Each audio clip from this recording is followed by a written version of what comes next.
So dear friends, JavaScript tutorials in Telugu సిరీస్లో ఇప్పుడు మనం లెసన్ 25లో ఉన్నాం. సో ఫ్రెండ్స్, ఇప్పటి వరకు మనం అంటే లాస్ట్ లెసన్ వరకు మనం ఆబ్జెక్ట్స్ని ఎలా క్రియేట్ చేయాలి, ఎలా యూజ్ చేయాలి అనేది మనం తెలుసుకోవడం జరిగింది. అయితే దాంట్లో 2 వేస్ గురించి కూడా నేను మీకు లాస్ట్ లెసన్స్లో చెప్పడం జరిగింది. Okay, so I'm sorry. ఇక్కడ చూడండి. సో ఇప్పుడు మనం ఈ 25th లెసన్లో ఏంటంటే, సో ఆబ్జెక్ట్ని మనం లాస్ట్ లెసన్స్లో క్రియేట్ చేసాం, అలాగే వాటి యొక్క ప్రాపర్టీస్ని ఎలా క్రియేట్ చేయాలో తెలుసుకున్నాం, వాటిని ఎలా ప్రింట్ చేయాలో తెలుసుకున్నాం. సో ఆబ్జెక్ట్స్ అనేవి రెండింటిని కలిగి ఉంటాయని చెప్పుకున్నాం. ఒకటి ప్రాపర్టీస్ అండ్ రెండోది మెథడ్స్. సో ఈ లెసన్లో నేను మీకు మెథడ్స్ని ఎలా యూజ్ చేయాలి, ఓకే, ఒక ఆబ్జెక్ట్ యొక్క మెథడ్స్ని ఎలా యూజ్ చేయాలి అనేది మీకు చూపించబోతున్నాను. So be ready. Okay, so friends, first of all మనం ఇక్కడ ఆబ్జెక్ట్స్ అనేవి క్రియేట్ చేయడానికి మనం యూజ్ చేయబోయే వే ఏంటంటే constructed function. Okay, so function అనేది క్రియేట్ చేద్దాం. సో ఫంక్షన్ నేమ్ వచ్చేసి, ఫర్ ఎగ్జాంపుల్ ఇక్కడ నేనేం చేస్తున్నానంటే సమ్ బాయ్స్ అని చెప్పేసి పెడుతున్నాను. ఓకే, సో సారీ, ఒక బాయ్ అని చెప్పేసి పెడుతున్నాను, only boy. Okay, so function name boy ఏదైనా పెట్టవచ్చు, నో ప్రాబ్లం. సో అండ్ ఇక్కడ వచ్చేసి నేమ్ అండ్ ఏజ్. ఓకే, దీంట్లో మాత్రం నేమ్ అండ్ ఏజ్ని యాడ్ చేస్తున్నాను. సో యాజ్ యూజువల్ మనం ఇక్కడ ఆబ్జెక్ట్స్ని ఎలా క్రియేట్ చేస్తామండి, ప్రాపర్టీస్ని, this dot name is equal to name. Okay, so ఇది మనం ఆల్రెడీ చేసినటువంటిదే కాబట్టి కొంచెం ఫాస్ట్గా చేస్తున్నాను. సో ఆబ్జెక్ట్ డాట్ నేమ్ అనమాట. Okay, so object dot age అని అర్థం ఇక్కడ. So age. సో ఫ్రెండ్స్, ఇది మనం ఆల్రెడీ లాస్ట్ టైం చూసాం. ఓకే, అండ్ నెక్స్ట్ వచ్చేసి ఇక్కడ ఆబ్జెక్ట్ అనేది ఇక్కడ క్రియేట్ చేస్తాం. మనం ఎలా క్రియేట్ చేస్తాం, వార్ అనేది తీసుకొని, for example Sameer. Okay, so is equal to new ఏంటండి, న్యూ బాయ్. ఓకే, సో ఇక్కడ పీపుల్ అని కానీ పర్సన్ అని కానీ మీరు ఏదైనా యూజ్ చేయవచ్చు. ఓకే, న్యూ బాయ్ అని చెప్పేసి నేను పెడుతున్నాను. సో ఇక్కడ మనం ఏం చేస్తామండి, దీని లోపల ఫస్ట్ వచ్చేసి name. Okay, so name property ఏం రాసాం, సమీర్ మొహమ్మద్, లేదా ఓన్లీ సమీర్ అనుకోండి for example, no problem. Okay, Sameer MD అని చెప్పేసి పెడతాను షార్ట్కట్లో. Okay, so with comma separate చేయాలి, మనం కామాతో సపరేట్ చేయాలి. సో నెక్స్ట్ వచ్చేసి ఏజ్ వచ్చేసి ఇక్కడ నంబర్ కాబట్టి 5. ఓకే, సో ఫ్రెండ్స్, ఇది మనం లాస్ట్ టైం చేసాం. దీన్ని ప్రింట్ కూడా ఎలా చేసామండి, డాక్యుమెంట్ డాట్ రైట్ తీసుకొని ఇక్కడ ఏం చేసాం, మన యొక్క ఆబ్జెక్ట్ డాట్ నేమ్ అయితే నేమ్, ఏజ్ అయితే ఏజ్ అన్నప్పుడు ఏమైంది, ఇక్కడ అది ప్రింట్ అయిపోయింది. సో ఇలా మనం ఆల్రెడీ లాస్ట్ టైం చేసాం. కానీ ఇక్కడ ఏంటంటే కొంచెం మనం మెథడ్ని రాయాలంటే, ఓకే, ఒకవేళ మనం మెథడ్ని తీసుకోవాలనుకుంటే మనం ఏం చేయాలనేది ఇప్పుడు మనం చూద్దాం. సో ఫ్రెండ్స్, ఇక్కడ ఈ ఫంక్షన్ క్రింద వేరొక ఫంక్షన్ని మనం క్రియేట్ చేయబోతున్నాం. సో దట్ ఈస్ మెథడ్ అనమాట. ఓకే, ఈ ఆబ్జెక్ట్ యొక్క method. So function, okay, function అని తీసుకున్న తర్వాత ఇక్కడ ఏం చేస్తామంటే, ఫర్ ఎగ్జాంపుల్ అంటే మనం దేనికోసం అయితే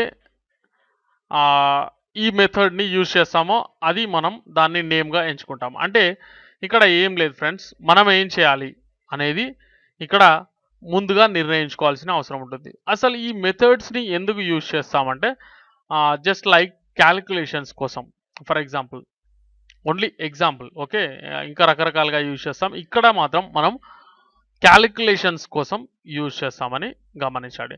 సో క్యాలిక్యులేషన్ అంటే మరి ఏ టైప్ ఆఫ్ క్యాలిక్యులేషన్ చేయాలి, అంటే ఫర్ ఎగ్జాంపుల్ ఇక్కడ ఒక లిటిల్ బాయ్ ఉన్నాడు. ఓకే, సో ఒక little boy, his age is 5. Okay, so he's 5 years old. ఒక 5 ఏళ్ల బాబుకి, అంటే ఒక మైనర్ అన్నమాట. Okay, he's minor obviously. So అతనికి మెజారిటీ రావడానికి, అంటే అతను మేజర్ అవ్వడానికి ఎంత టైం పడుతుంది అనేది మనం ఇక్కడ క్యాల్కులేట్ చేద్దాం. So just like years left, అంటే ఇంకెన్ని సంవత్సరాలు ఉంది అనేది తీసుకొని ఇక్కడ, ఓకే, ఇక్కడ ఏం చేస్తామండి, మనం కన్స్ట్రక్షన్ అనేది చేస్తాం. సో నెక్స్ట్ ప్రోగ్రామ్ అనేది రాసుకుంటాం. ఇక్కడ ఏం చేయాలంటే ఒక వేరియబుల్ని క్రియేట్ చేయాలి. సో ఆ వేరియబుల్ ఏంటి అంటే ఏదైనా అయి ఉండొచ్చు, కానీ మనం ఇక్కడ ఒక సింపుల్ వేరియబుల్ని ఇచ్చుకుందాం. ఓకే, మేజర్ అని చెప్పేసి ఇచ్చేస్తాను.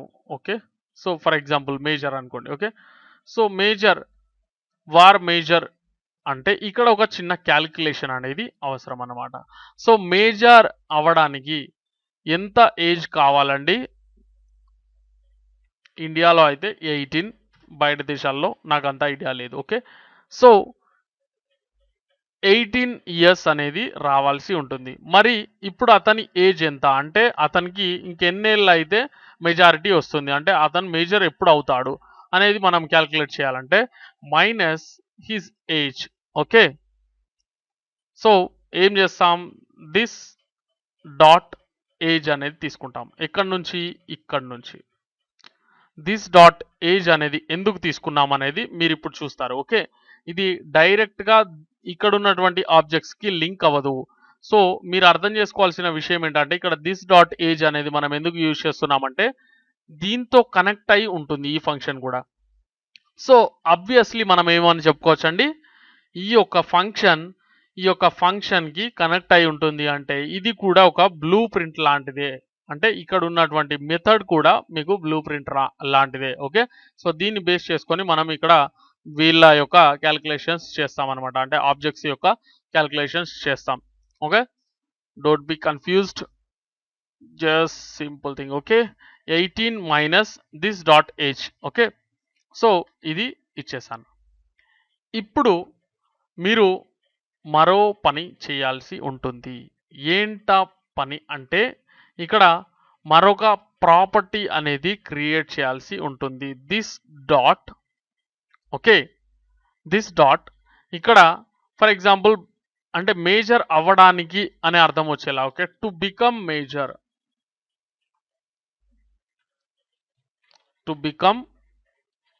మేజర్ అనుకోండి.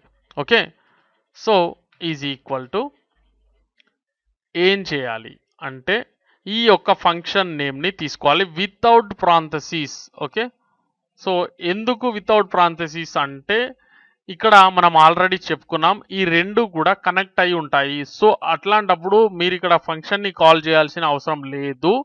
అండ్ రెండో విషయం ఏంటంటే అంటే ఫంక్షన్ కాల్ అవుతుంది, కానీ దీని నుంచి రిటర్న్ ఇక్కడ ఇంకొక విషయం మర్చిపోయాను నేను. మనం ఎప్పుడు కానీ ఒక క్యాలిక్యులేషన్ అయిన తర్వాత దాని యొక్క ఆన్సర్ని మనకు రావాలి అనుకుంటే రిటర్న్ అనేటువంటి స్టేట్మెంట్ని రాయాలని మనం ఆల్రెడీ ప్రీవియస్ లెసన్స్లో చెప్తున్నాం కదా. సో రిటర్న్ ఏం వాల్యూ అండి? Major. Okay, so return major అని చెప్పేసి మనం ఇక్కడ ఒక స్టేట్మెంట్ రాయాలి. ఐఎమ్ సో సారీ, ఇది మర్చిపోవద్దు. ఓకే, సో అంటే ఇక్కడ ప్రాంథసిస్ లేకున్నా కూడా ఇది ఈ ఫంక్షనే అని చెప్పేసి ఇది గుర్తు చేస్తుంది. ఎందుకంటే ఇక్కడ చూడండి మీరు ఆల్రెడీ లింక్ చేస్తారు. ఎలా? దిస్ డాట్ ఏజ్ అనేది డైరెక్ట్గా ఇక్కడ యూజ్ చేయడం జరిగింది, ఫస్ట్ థింగ్. అండ్ నెక్స్ట్ ఇక్కడ ఈ ఫంక్షన్ నేమ్ని మీరు ఈ to become major, this dot to become major అనేటువంటి ప్రాపర్టీగా ఈ ఫంక్షన్ని మీరు యూజ్ చేస్తున్నారు. So these two are connected with each other. Okay, so friends మీరు ఎలాంటి కన్ఫ్యూజ్ అవ్వద్దు. ఒక 2-3 టైమ్స్ దీన్ని ప్రాక్టీస్ చేస్తే మీకు ఎలాంటి టెన్షన్ లేకుండా మీరు దీన్ని చక్కగా అర్థం చేసుకునే వీలుంటుంది. Okay, so don't be confused. And ఇక్కడ చూడండి ఫ్రెండ్స్, ఇలా మనం మెథడ్ అనేది క్రియేట్ చేస్తాం ఫర్ ఎగ్జాంపుల్. ఓకే. సో ఇక్కడ నెక్స్ట్ ఏం చేస్తామంటే రిజల్ట్‌ని మనం చెక్ చేద్దాం. ఓకే. ఇప్పుడు మనం ఒక బ్లూ ప్రింట్‌ని రెడీ చేసుకున్నాం with method. Okay. With method మనం ఒక బ్లూ ప్రింట్‌ని రెడీ చేసుకున్నాం. ఒక వేరియబుల్‌ని ఆల్రెడీ క్రియేట్ చేసుకున్నాం. సారీ, ఆబ్జెక్ట్ అనాలి ఇక్కడ, లేదా instance of an object. Okay. Instance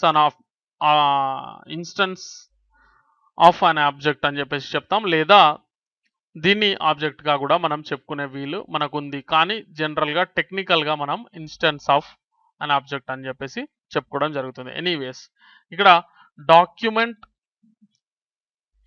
dot right అనేది తీసుకొని, ఇది క్యాజువల్‌గా మనం చేసేదే కాబట్టి. ఓకే. సో ఫ్రెండ్స్, ఇక్కడ మనం కొత్తగా ప్రింట్ చేసేది ఏంటి అంటే ఇదనమాట. ఓకే. సో ఎలా ప్రింట్ చేస్తాం అంటే సమీర్ ఇది తీసుకోండి డాట్. ఓకే. సో ఇది తీసుకుంటాం. ఓకే. సో ఇక్కడ మెథడ్‌ని యూజ్ చేసినప్పుడు మాత్రం మనం ప్రాంథసిస్ అనేవి ఇక్కడ ఎంటర్ చేయాల్సిన అవసరం ఉంటుంది. టైప్ చేయాల్సిన అవసరం ఉంటుందన్నమాట. ప్రాంథసిస్ అనేది అవసరం. సో ప్రాంథసిస్ అనేది ఇక్కడ యూజ్ చేయాల్సిన అవసరం ఉంటుంది. ఇక్కడ యూజ్ చేయకూడదు, కానీ ఇక్కడ యూజ్ చేయాల్సి ఉంటుంది. ఓకే. సో ఇప్పుడు మీరు ఒకసారి చూసినట్లయితే 13 ఇయర్స్ అంటే ఇక్కడ చూడండి, 18 మైనస్ అతని ఏజ్ ఎంత అండి, 5 ఇయర్స్ తీసేస్తే మీకు 13 అనేది రిజల్ట్ ఇక్కడ వచ్చేసింది. సో ఇలా మనం చాలా చక్కగా ఎన్ని క్యాలిక్యులేషన్స్ అయినా చేసుకుంటూ వెళ్ళిపోవచ్చు, ఎన్ని ఆబ్జెక్ట్స్ అయినా క్రియేట్ చేసుకోవచ్చు. ఒక ఫ్రెండ్ నన్ను అడగడం జరిగింది, సార్ ఇదంతా రాసుకోవడం అవసరం అంటారా? మేజర్ అవ్వడానికి అంటే 18 ఇయర్స్కి మేజర్ అవుతారని అందరికి తెలుసు కదా. సో ఇక్కడ అతని ఏజ్ 5 ఇయర్స్ అయితే దాంట్లో ఏముంది సార్, 13 ఇయర్స్ అయితే అతనికి మెజారిటీ అనేది వచ్చేస్తుంది, అతను మేజర్ అవుతాడు అని మనం చెప్పొచ్చు కదా. అంటే ఇక్కడ ఒక విషయాన్ని అయితే మీరు చెప్పొచ్చు, కానీ చాలా మందికి సంబంధించినటువంటి ఏజ్ క్యాలిక్యులేషన్స్ మీరు చేయాల్సి వస్తే ఇలా చూడండి, ఆబ్జెక్ట్స్ మరిన్ని క్రియేట్ చేస్తున్నాను నేను. సో శ్రీ, ఓకే, ఇతని పేరు శ్రీకాంత్ అనుకోండి. సో ఇతని ఏజ్ వచ్చేసి 9 ఇయర్స్ అనుకోండి ఫర్ ఎగ్జాంపుల్. ఓకే. సో అలాగే వేరొక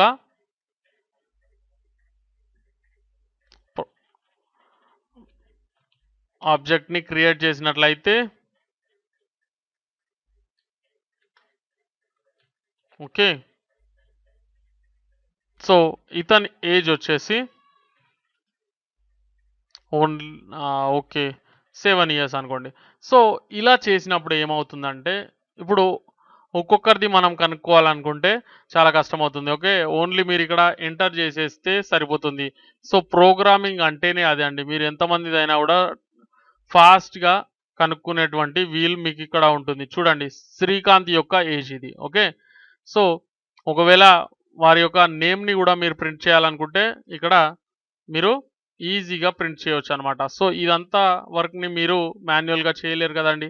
అంటే చాలా కష్టంతో కూడుకున్న పని. అందుకని మీరు జావా స్క్రిప్ట్‌ని యూజ్ చేసుకోవచ్చు. అండ్ అలాగే ఇక్కడ వెబ్ అప్లికేషన్స్‌ని మనం రెడీ చేసినప్పుడు, అంటే ఒక వెబ్‌సైట్‌కి సంబంధించిన సాఫ్ట్‌వేర్స్‌ని మీరు రెడీ చేసినప్పుడు ఎలా ఉంటుందండి, చాలా చక్కగా మీరు దీన్ని యూజ్ చేసుకునే వీలు అనేది ఉంటుంది. సో ఇక్కడ చూడండి, స్పేస్ అనేది యాడ్ చేయాలి అనుకుంటే ఇలా మీరు కొంత స్పేస్ అనేది యాడ్ చేయొచ్చు అనమాట. ఓకే. సో ఇలా, అండ్ ఇక్కడ శ్రీకాంత్ కాకుండా మళ్ళీ విక్కీ అండ్ విక్కీస్ ఏజ్. ఓకే.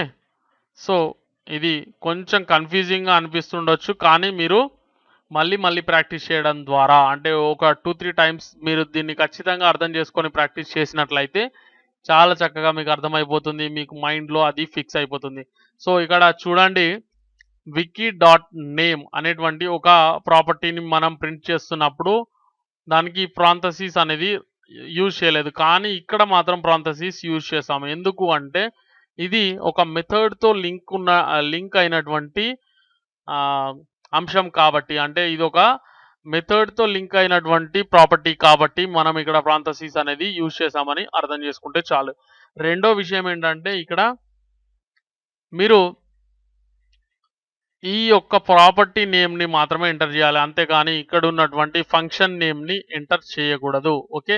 ఈ విషయాన్ని కూడా గుర్తుంచుకోవాలి. ఎందుకంటే మనం బ్లూ ప్రింట్‌ని ఆధారంగా చేసుకొని మన యొక్క ఆబ్జెక్ట్‌లని ఆపరేట్ చేయడం జరుగుతుందని ఆల్రెడీ మనం నేర్చుకోవడం జరిగింది. ఇది వికీకి సంబంధించిన అంశాలను ప్రింట్ చేస్తుంది. ఓకే. సో కొంచెం కన్‌ఫ్యూజింగ్‌గా అనిపించొచ్చు. కానీ మీకు మళ్ళీ ఈ వీడియోని చూడండి. అలాగే చక్కగా అర్థం చేసుకునే ప్రయత్నం చేయండి. బాగా ప్రాక్టీస్ చేయండి. మీరు ఒక ఆబ్జెక్ట్ ఓరియెంటెడ్ ప్రోగ్రామింగ్‌లో ఒక ఎక్స్‌పర్ట్ లాగా అయ్యి నాకు కామెంట్‌లో తెలియజేయాలి మీరు. ఓకే. సో ఫ్రెండ్స్, ఎనీవేస్ మీకు ఈ వీడియో నచ్చినట్లయితే దయచేసి నా వీడియోలను లైక్ చేయండి. ఎందుకంటే మీరు లైక్ చేయడం ద్వారా మీరు నా వీడియోలను నచ్చుతున్నారని, అంటే నా వీడియోలు మీకు నచ్చుతున్నాయని నాకు తెలుస్తుంది కాబట్టి, so please like my videos. Okay. And ఇవి చాలా యూస్ఫుల్ వీడియోస్, మీకు తెలుసు, అందరికీ తెలుసు. సో ఈ యూస్ఫుల్ వీడియోస్ని అందరికీ అందేలా మీరు దయచేసి మీ ఫ్రెండ్స్తో ఫేస్బుక్లో కానీ, ట్విట్టర్లో కానీ, వేరే ఏదైనా సోషల్ నెట్వర్కింగ్ సైట్లో కానీ షేర్ చేసుకునే ప్రయత్నం చేస్తే వారికి హెల్ప్ అవుతుంది. ఎంతో మందికి హెల్ప్ అయ్యే అవకాశం ఉంటుంది. So please help me and help others, help people, help your friends. Okay. So మీ ఫ్రెండ్స్కి మీరు హెల్ప్ చేయడం ద్వారా మీకు ఒక సాటిస్ఫాక్షన్ అనేది దొరుకుతుంది. వాళ్ళకి చాలా హెల్ప్ అవుతుంది ఇది. Okay. So anyways, please subscribe to my channel, please share my videos. Thanks for watching this video.